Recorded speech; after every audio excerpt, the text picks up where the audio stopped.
কোন উপায়ে কেমনে? এবার ওই কবরবাসী বললেন, ওগো আল্লাহর নবী মুসা, আমার কোনো এমন আমল নাই, তবে আমার গুনার কারণে কবরের মধ্যে শাস্তি হচ্ছিল। কিন্তু তালিবুল ইলমের জন্য গর্তের পিপিলিকা পর্যন্ত দোয়া করে। তালিবুল ইলম শিক্ষা করার জন্য যখন ঘর থেকে বের হয়, তখন সমুদ্রের মাছে মৎস্য পর্যন্ত দোয়া করে, গাছপালা পর্যন্ত দোয়া করে, এক মাটি আরেক মাটির সাথে ফখর করে। সুবহানাল্লাহ। তালিবুল ইলমের জন্য সকলেই দোয়া করতে থাকে, এমন কোনো মাখলুক নাই। আসমানেও দোয়া করে, চাঁদেও দোয়া করে, সূর্যও দোয়া করে, এমন কোন ধরনের মাখলুক নাই দোয়া করে না। বলতে পারেন, হুজুর আমাদের বাচ্চা কাচ্চা নাতি না তালিবুল ইলম হইল, কিন্তু আমরা যে মুরব্বী হয়ে গেছি, আমরা আমাদের বাবা মা পড়াইতে পারে নাই বা পড়াইতে দিয়েছিল কিন্তু আমরা পড়ি নাই, এখন আমরা এই বরকত থেকে মাহরুম হয়ে গেলাম। এই বরকত পাওয়ার কোনো পথ আছে কিনা? আমি বলি অবশ্যই। আপনি মুরব্বী বয়সে এই বরকত আপনি এখনো পাবেন।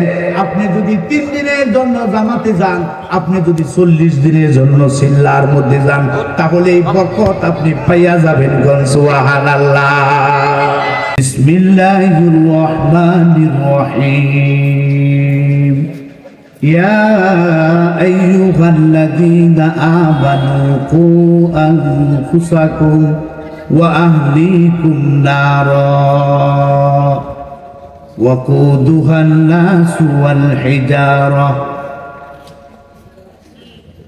وقال رسول الله صلى الله عليه وسلم كن عالما أو متعلما أو مستعميا أو محبا لم تكن خامسا فتهلك إن الله وملائكته يصلون على النبي يا أيها الذين آمنوا صلوا عليه وسلموا تسليما।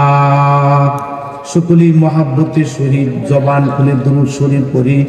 আল্লাহুম্মা সাল্লি আলা মুহাম্মাদিন ওয়া আলা আলি মুহাম্মাদ কামা সাল্লাইতা আলা ইব্রাহিম ওয়া আলা আলি ইব্রাহিম ইন্নাকা হামিদুম মাজিদ। আল্লাহুম্মা বারিক আলা মুহাম্মাদিন ওয়া আলা আলি মুহাম্মাদ কামা বারাকতা আলা ইব্রাহিম ওয়া আলা আলি ইব্রাহিম ইন্নাকা হামিদুম মাজিদ। আইয়ুহাল্লাযীনা আমানু কু আনফুসাকুম ওয়া আহলিকুম নারা। আল্লাহ পাক বলতেছেন, হে ঈমানদারেরা, ঈমানদারকে ঈমানদার বলে ডাক দিয়েছেন। হে ঈমানদারেরা, তোমরা জাহান্নামের আগুন থেকে নিজেরা বাঁচো, তোমাদের আহালকে বাঁচাও, তোমার আপন আহালকে বাঁচাও, তোমার আপনজনকে বাঁচাও। কেননা যে জাহান্নামের ইন্ধন হবে মানুষ আর পাথর, আমাদের জাহান্নাম থেকে বাঁচার দরকার আছে না? না, জাহান্নামের মধ্যে আগুন জ্বালানো বড় কঠিন। কেন? পাথর দিয়া বুঝাইছেন কোন পাথর? যে সমস্ত পাথর দিয়া মুশরিকরা মূর্তি বানাতো, পাথরের মূর্তি বানাতো, ওই সমস্ত মূর্তির কথা বলছেন। মানুষ দিয়া বুঝাইছেন যে সমস্ত মানুষ ইসলামের ধার ধারে না, কোরআনের ধার ধারে না, আল্লাহ তাআলার হুকুমের ধার ধারে না, নবী রাসূলের তরিকার ধার ধারে না, ঠিক কিনা? এই সমস্ত মানুষগুলি জাহান্নামের মধ্যে লাকড়ি হবে। তাহলে বলেন তো দেখি, আযাব দেওয়া হবে বিভিন্ন আযাব। দুনিয়ার মধ্যে মানুষের শাস্তি হয়, দুনিয়ার মধ্যে মানুষের কেটে যায়, ফেটে যায়, ভেঙে যায়। যে জ্বালা যন্ত্রণা হয় তার চাইতে বেশি জ্বালা যন্ত্রণা আগুন দিয়া হয়, ঠিক কিনা? আগুন দিয়া যদি পুড়ে যায়, জ্বালা যন্ত্রণা বেশি হয় না কম হয়? বেশি হয়। কেটে গেলে এত জ্বালা যন্ত্রণা হয় না, ফেটে গেলে এত জ্বালা যন্ত্রণা হয় না, ভেঙে গেলে এত জ্বালা যন্ত্রণা হয় না। যত জ্বালা যন্ত্রণা হয় পুড়িয়া গেলে। যার পুড়ছে সে বুঝে। এজন্য জাহান্নামের মধ্যে শাস্তি দেওয়া হবে কি দিয়া বলেন দেখি? আগুন দিয়া দুনিয়ার মধ্যে এক গুণ আগুন যদি হাতে লাগিয়া যায়, পায়ে যদি লাগিয়া যায়, আমাদের শরীরে যদি লাগিয়া যায়, কোথাও যদি দুনিয়ার এক গুণ আগুন লাগে, তাহলে আমরা বরদাস্ত করতে পারি নাই। দুনিয়ার এক গুণ যদি কোনো এক গুণ আগুন যদি কোনো গুডাউনের মধ্যে লেগে যায়, গুডাউন পুড়িয়া ছাই ভস্ম হয়ে যায়। ইউরোপ আমেরিকার মতো এমন বড় বড় জঙ্গলার মধ্যে লাগিয়া মাইলকে মাইল পর্যন্ত পুড়িয়া সারকার হয়ে গেছে, ঠিক কিনা? দুনিয়ার মধ্যে এক গুণ আগুনের এত স্পিড, এত পাওয়ার, ইটের ভাড়ার মধ্যে গেলে দেখা যায়, ঠিক কিনা? ইট ফুরে যে ইট খোলার মধ্যে গেলে বোঝা যায় কত পাওয়ার। আর আল্লাহ রাব্বুল আলামিন আরো জাহান্নামের মধ্যে 69 গুণ আগুন আরো আছে। দুনিয়ার মধ্যে আগুন আছে কয় গুণ বলেন দেখি? এক গুণ। আর জাহান্নামে আরো আগুন দেওয়া হবে এর সাথে এক করিয়া আরো 69 গুণ। কত গুণ? 69 গুণ জাহান্নামের আগুনকে, জাহান্নামের আগুনের স্পিড বাড়ার জন্য ফেরেশতাদেরকে বলছেন আগুনকে স্পিড দাও। আল্লাহ পাক হুকুম করছেন 1000 বছর পর্যন্ত জ্বালাইছে। আবার আল্লাহ রাব্বুল আলামিন বলেছেন আবার স্পিড দাও, আবার 1000 বছর পর্যন্ত জ্বালাইছে। এমন ভাবে জাহান্নামের আগুন 3000 বছর পর্যন্ত জ্বালানোর পরে জাহান্নামের আগুন কালো হয়ে গেছে। জাহান্নামের আগুনের মধ্যে আর কোনো আলো নাই। জাহান্নামের আগুন দুনিয়ার আগুনের স্বভাব হইল কাছে গেলে ঘুরে। আপনারা আমার কথা বুঝেন না? জাহান্নাম দুনিয়ার আগুনের স্বভাব হইল কাছে গেলে ঘুরে, জাহান্নামের আগুনের স্বভাব হইল দৌড়াইয়া ধরে। দুনিয়ার আগুনের স্বভাব হইল আগে উপর দিয়া পুরে, জাহান্নামের আগুনের স্বভাব হইল চামড়া গোশত বেদ করিয়া আগে ভিতরে ভরে কলিজায় ধরে। দুনিয়ার আগুন থেকে জাহান্নামের আগুনের ব্যবধান আছে না নাই? এই জন্য আল্লাহ রাব্বুল আলামিন বান্দাদেরকে সতর্ক দিয়েছেন, বান্দাদেরকে হুঁশিয়ার করে দিয়েছেন। এই আয়াতের মধ্যে আল্লাহ পাক হুঁশিয়ারি দিয়ে দিয়েছেন, হে ইমানদারেরা, তোমরা জাহান্নামের আগুন থেকে বাঁচাও, নিজেরা বাঁচো, তোমাদের আহালকে বাঁচাও। আহাল বলতে তোমার ক্ষমতা যদি তোমার ফ্যামিলির উপরে থাকে, তোমার বিবি বাচ্চার উপরে থাকে, বিবি বাচ্চা হলো তোমার আহাল। তোমার ক্ষমতা যদি একটা বাড়ির উপরে থাকে, বাড়ির লোক সকল তোমার আহাল। তোমার ক্ষমতা যদি গ্রামের উপরে থাকে, গ্রাম তোমার আহাল। তোমার ক্ষমতা যদি থানার উপরে থাকে, থানা তোমার আহাল। এভাবে তোমার ক্ষমতা আছে যতটুকু, তোমার আহাল আছে ততটুকু। সকলকে তুমি জাহান্নামের আগুন থেকে বাঁচাও। এই জাহান্নামের আগুন থেকে বাঁচার আমাদের দরকার আছে না নাই? ভাইজানের আমার, জাহান্নামের আগুন থেকে বাঁচার জন্য আমার আল্লাহ রাব্বুল আলামিন বলছেন, আমার রাসূলুল্লাহ সাল্লাল্লাহু আলাইহি ওয়াসাল্লাম বলেন, জাহান্নামের আগুন থেকে বাঁচার জন্য রাস্তা হইল 4টা। কয়টা? আমি যে হাদিস আপনাদের সামনে তিলাওয়াত করেছি, এই হাদিসের মধ্যে আছে 4টা রাস্তা নবীজি বাতলাইয়া দিয়েছেন। জাহান্নাম থেকে বাঁচার জন্য 4টা রাস্তা আছে। কোন কয়টা? আপনারা কি ওয়াজ শুনতে তেমুদ হয়ে গেছেন না? হা হু কইতে পারতেন না? জাহান্নাম থেকে বাঁচার রাস্তা হলো 4টা। 1 নাম্বার রাস্তা হলো কোন আলিমান।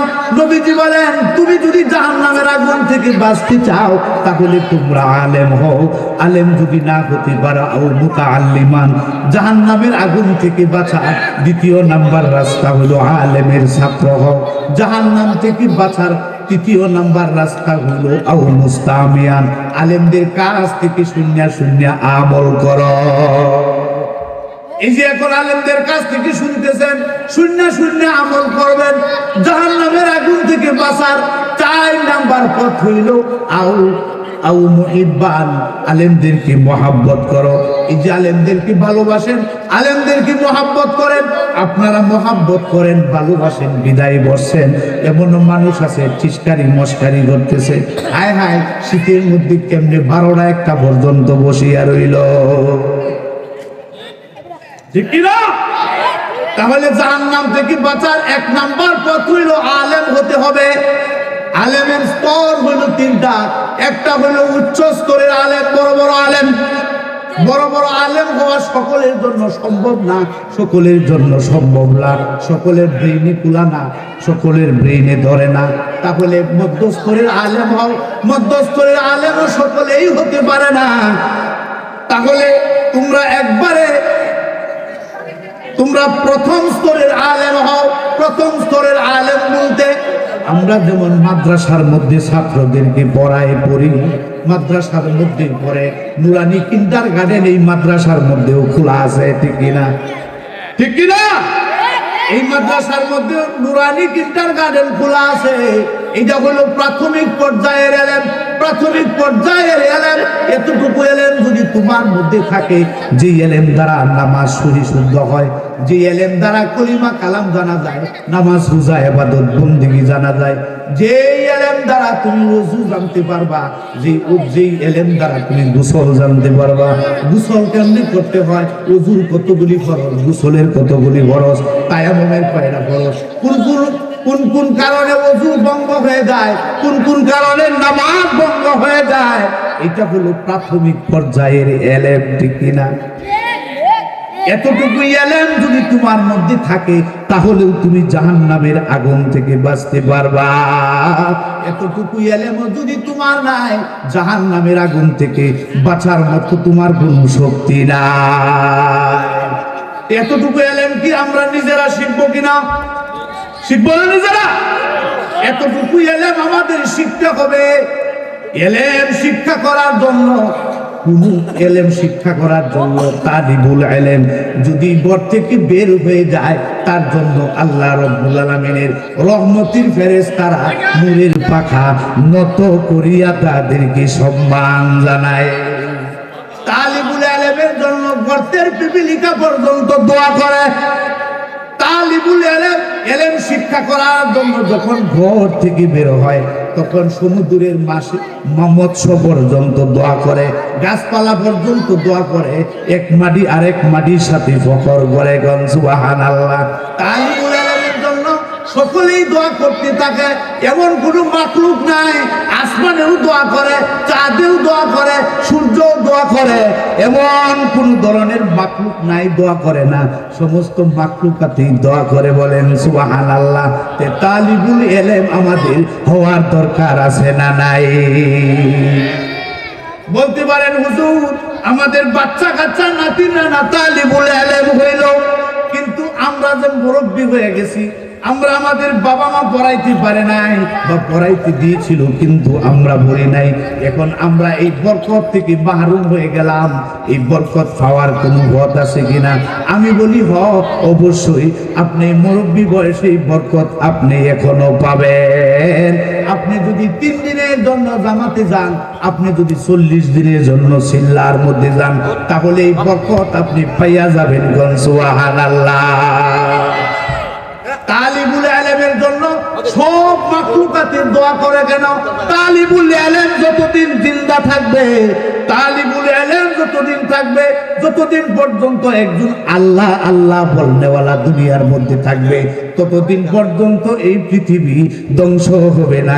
সুবহানাল্লাহ। মাছেও জানে, গাছেও জানে, পশু পাখি সব কিছুই জানে, যতদিন পর্যন্ত আল্লাহ বলনেওয়ালা দুনিয়ার মধ্যে থাকবে, ততদিন পর্যন্ত এই পৃথিবী ধ্বংস হবে না। আল্লাহ বলনেওয়ালা কই পয়দা হয়, আল্লাহ বলনেওয়ালা কই তৈয়ার হয়, আল্লাহ বলনেওয়ালা তৈয়ার হয় মাদ্রাসার মধ্যে। সুবহানাল্লাহ।